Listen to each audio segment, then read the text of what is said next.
নমস্কাৰ সমূহ সংগীত প্ৰেমী ৰাইজলৈ ৰঙালী বিহুৰ শুভেচ্ছা প্ৰীতি ওলগ জনাইছোঁ। আমি আজি ৰঙাপাৰাস্থিত ষ্টুডিঅ' দিছাত আছোঁ। এটি সুন্দৰ গীতৰ আজি ইয়াত ফাইনেল ভইচ ডাবিং কৰা হ'ল। গীতটিৰ কথা মোৰ বহুত আপোন ব্যক্তি এজন, তেখেতে কৰ্মব্যস্ততাৰ মাজতো গীত কবিতা বা অন্যান্য সাংস্কৃতিক অনুষ্ঠানত জড়িত, কিন্তু প্ৰথমবাৰৰ কাৰণে তেখেতৰ গীত এটি বাণীবদ্ধ আকাৰে হ'ল প্ৰস্তুত কৰা হ'ল। গীতটি বৰ সুন্দৰকৈ লিখিছে আৰু তেখেতক অকণমান আপোনালোকৰ মাজত মই চিনাকি কৰি দিছোঁ। এয়া ৰন্টু কলিতা, তেজপুৰ নিবাসী। ৰন্টু, গীতটোৰ বিষয়ে তুমি জীৱনত প্ৰথম গীতটো লিখিছা, কিন্তু তোমাৰ গীতৰ প্ৰথমবাৰৰ কাৰণে এইবাৰ ৰেকৰ্ডিং হৈছে। গতিকে আমাৰ শ্ৰোতা ৰাইজক দুআষাৰ তোমাৰ পৰা কিবা এষাৰ ক'লে ভাল লাগিব। সমূহ সাংস্কৃতিক প্ৰেমী ৰাইজলৈ নতুন বছৰৰ প্ৰীতি শুভেচ্ছা মই জনালোঁ। আজি এটি মোৰ ৰচনাৰ গীত এটা দীক্ষিত মহন্তৰ কণ্ঠৰে বাণীবদ্ধ হ'ল। এই গীতটো লিখাৰ প্ৰেৰণাটো বহুত দিনৰ আগৰ আছিলে।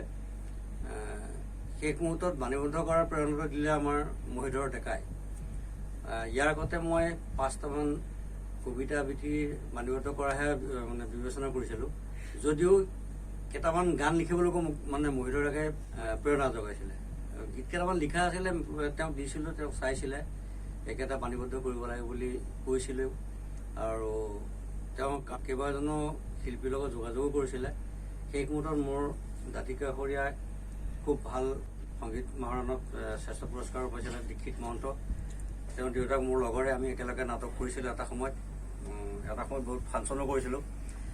তেওঁৰ লগত কথা পাতিলোঁ। জুলাল মহন্তৰ দেউতাক, মানে দীক্ষিত মহন্তৰ দেউতাক জুলাল মহন্তৰ লগতো আলোচনা কৰিলোঁ। হ'ব বুলি ক'লে। আজি মহিধৰ ডেকাৰ আৰু বিপুল চৌধুৰীৰ সহযোগত আমাৰ কামখিনি শেষ হ'ল। ধন্যবাদ। ইয়াৰ পিছত মই আমাৰ আজিৰ কণ্ঠশিল্পী দীক্ষিত মহন্ত। এয়া দীক্ষিত মহন্ত। দীক্ষিতৰ এটা সুকীয়া পৰিচয় আছে, নমস্কাৰ। ক'তো অসম ৰাইজেই জানে।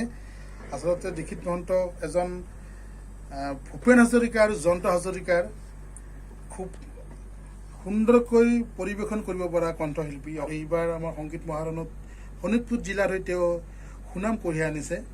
এই গীতটি মোৰ মৰমৰ ভাইটি দীক্ষিতেই খুব সুন্দৰকৈ কণ্ঠদান কৰিছে। মই দুআষাৰ দীক্ষিতক ক'বলৈ দিছোঁ গীতটোৰ বিষয়ে। নমস্কাৰ। সকলো ৰাইজকে আগন্তুক ৰঙালী বিহুৰ শুভেচ্ছা জ্ঞাপন কৰিছোঁ। গীতটি বহুত ভাল হৈছে, ভাল লাগিছে, গায়ো ভাল লাগিছে, বহুত ভাল হৈছে। আশা কৰোঁ সকলোৱে আদৰি ল'ব। দীক্ষিত দেউতাক, যিজনৰ সান্নিধ্যৰ আচলতে যিজনৰ সাংস্কৃতিক মনটোৰ কাৰণে দীক্ষিত আজি অসমৰ বিভিন্ন মানুহৰ মাজত তেওঁৰ নামটো জিলিকি উঠিছে। তাৰ মূল মানুহজনে হ'ল তেওঁৰ দেউতাক ঝুলন মহন্ত। এয়া তেখেতে কিবাষাৰ কৰি ভাল আছিল। নিজৰ ল'ৰাক যদিও কিবাষাৰ কওক, গীতটোৰ বিষয়ে কওক বা কেনেকুৱা লাগিছে।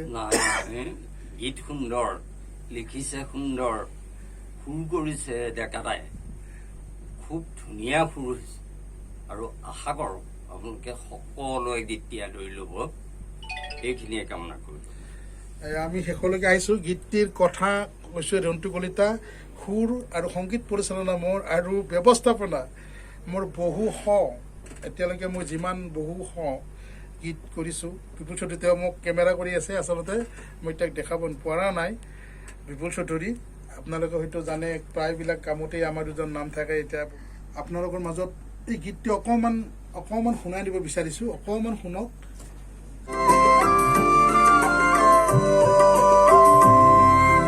ৰৈ ৰৈ ৰৈ থাকিবলে আহৰিয়ে তোমাক পাবলে বৈ থাকিবলে হিয়া পমি যায়। ৰৈ ৰৈ ৰৈ থাকিবলে আহৰিয়ে তোমাক পাবলে বৈ থাকিবলে হিয়া পমি যায়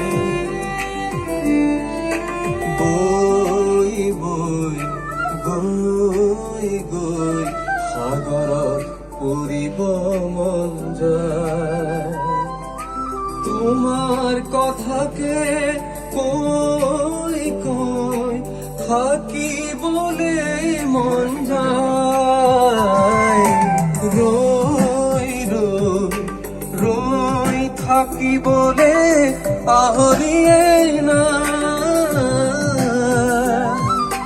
তোমাক পাবলে বৈ থাকিবলে হিয়া পমি যায়